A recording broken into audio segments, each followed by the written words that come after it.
वाजवला पाहिजे यासाठी. मी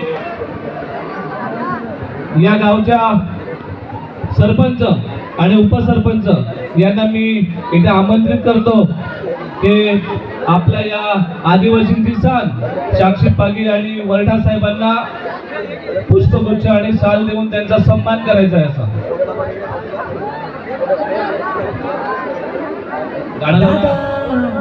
वय